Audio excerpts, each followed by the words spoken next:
হরে কৃষ্ণ। আজ আমরা শ্রীমদ্ ভগবত গীতার ষোড়শ অধ্যায় থেকে শ্রবণ করব। এই অধ্যায়ে এখন আমরা পঞ্চমতম শ্লোক শ্রবণ করব।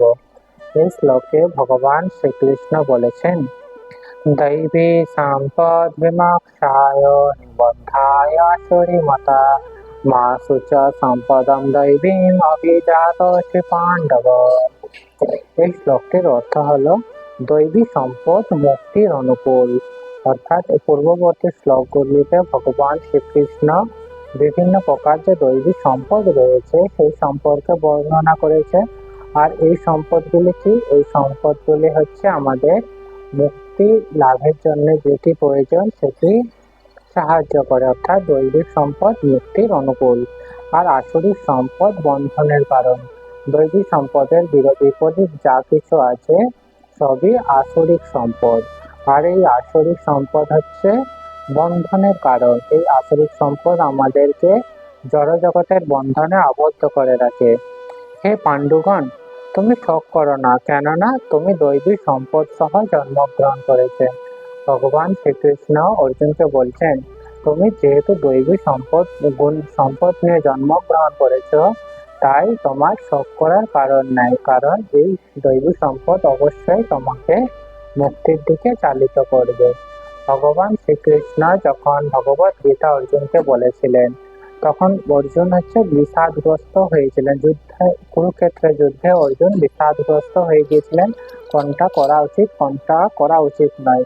অর্থাৎ তিনি যে যুদ্ধ করবে এটা আসরিক ভাবাসম্পন্ন বা দৈবিক ভাবাসম্পন্ন সেটি তিনি বুঝতে পারেননি, তাই তার মনে এই প্রকার সংশয় এসেছিল। আর এই সংশয় বিমোচন করার জন্যই ভগবান শ্রীকৃষ্ণ এই ভগবত গীতার বাণী বর্ণনা করেছেন। তো তাহলে আমরা কি জানলাম? যে সমস্ত দৈবিক সম্পদ রয়েছে সেই সমস্ত সম্পদ আমাদেরকে অবশ্যই মুক্তির দিকে আমাদেরকে চালিত করে থাকে। আর অন্যদিকে যে সমস্ত সম্পদ আমাদের, তাহলে দৈবিক সম্পদ কি কি রয়েছে? যেমন দৈবিক সম্পদ কি? সাধু শাস্ত্র, গুরু শাস্ত্র এবং বৈষ্ণবের নির্দেশ অনুযায়ী যা কিছু কর্ম রয়েছে সমস্ত কর্মই হচ্ছে দৈবিক সম্পদ কর্ম।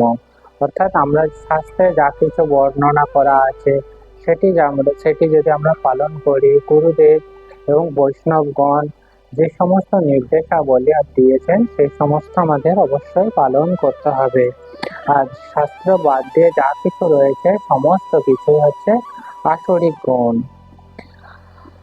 তো তাই আমাদের সকলকে এই দৈবিক সকলকে সাধুগুরু শাস্ত্র অনুযায়ী আমাদের কর্ম করতে হবে। এর বিপরীত যারা দেবতাগণ হচ্ছে এই সমস্ত দৈবিক সম্পদ অনুযায়ী কর্ম করে থাকে। আর অন্যদিকে যারা অসুর হচ্ছে কি, যারা হচ্ছে সাধুগুরু শাস্ত্র সেগুলি মেনে চলে না, তাই তারা আসরিক। আর এই আসরিক ভাবাসম্পন্ন যখন আমাদের মধ্যে থাকে তখন আমাদের জড় জগতে আবদ্ধ করে থাকে।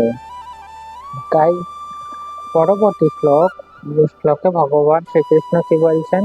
দৌ ভূত স্বর্গ লোকেস্মিন দৈব আসুর এব চ দৈব বিস্তারস প্রাপ্ত আসুরং পার্থ মে শৃণু। ভগবান শ্রীকৃষ্ণ বলছেন, এই সংসারে হে পার্থ, এই সংসারে দৈব ও আসরিক এই দুই প্রকার জীব সৃষ্টি হয়েছে। দৈব সম্বন্ধে বিস্তারিতভাবে বলা হয়েছে, এখন আমার থেকে অসুর প্রকৃতির সম্বন্ধে শ্রবণ করো। এটা দেখতে জানতে অর্জুন তাহলে কি বলছেন? ধর্ম বিষয়ে প্রবৃত্ত এবং অধর্ম সম্পর্কে নিবৃত্ত হতে জানে না কারা? যারা আসরিক ভাব সম্পন্ন, অর্থাৎ কোনটি ধর্ম এবং কোনটি অধর্ম তারা জানে না, আর সেই জন্য তাদেরকে অসুর বলা হয়ে থাকে। এছাড়াও কি তাদের শৌচ অর্থাৎ পরিষ্কার পরিচ্ছন্নতা, সদাচার অর্থাৎ সঠিক আচার এবং সত্যতা অর্থাৎ তারা সত্য কথা বলতে জানে না। তারা যা কিছু বলে বেশিরভাগ সত্য লোভ করে বলতে থাকে। তাই আমাদের কি শাস্ত্রে যা কিছু রয়েছে, যা কিছু প্রাধান্যতা দিয়েছে সেগুলি আমাদের অবশ্যই মানতে হবে। আর অসুরেরা কি করে থাকেন? এই ধর্মের সম্পর্কে তাদের কোনো বিশ্বাস নেই, তারা বেদ শাস্ত্র মানে না, অর্থাৎ শাস্ত্র তারা উপেক্ষিত করে, তারা নিজেদের মন গড়া আর মন গড়া নিয়ম তৈরি করে এবং সেই নিয়ম অনুযায়ী তারা চলতে থাকে। কিন্তু আমাদের অবশ্যই শাস্ত্রে যা কিছু নিয়ম বলা আছে সেগুলি আমাদের জানতে হবে এবং পালন করতে হবে। এছাড়াও কি আমাদের অন্তর ও বাহির এই দুটি আমাদের শুদ্ধ করতে হবে।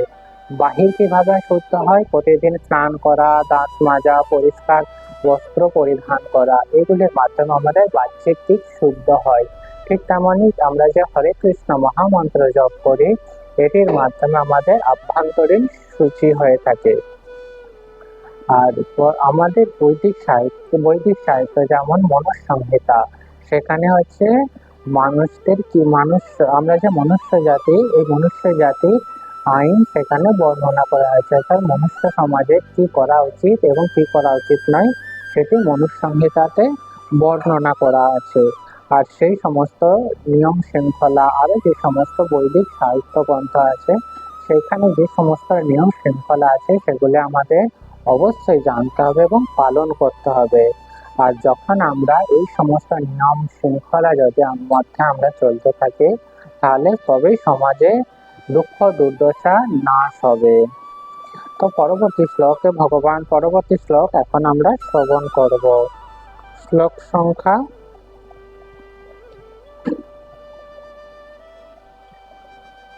8। असत्तां प्रतिष्ठां ते जगदाह निश्चरम् অপরস্পরম সম্ভতাম কিমান্নাত কামহৈতুকম।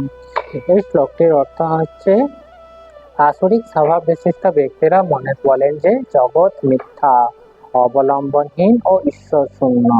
কামবশত জগৎ উৎপন্ন হয়েছে এবং কাম ছাড়া অন্য কিছু কারণ নাই। অর্থাৎ তাহলে ভগবান শ্রীকৃষ্ণ এখানে স্পষ্টভাবে বলেছে, যারা বলে থাকেন এই জগৎ মিথ্যা, অবলম্বনহীন বা ঈশ্বর শূন্য, অর্থাৎ যারা ঈশ্বরকে মানে না, তারাই হচ্ছে অসুর।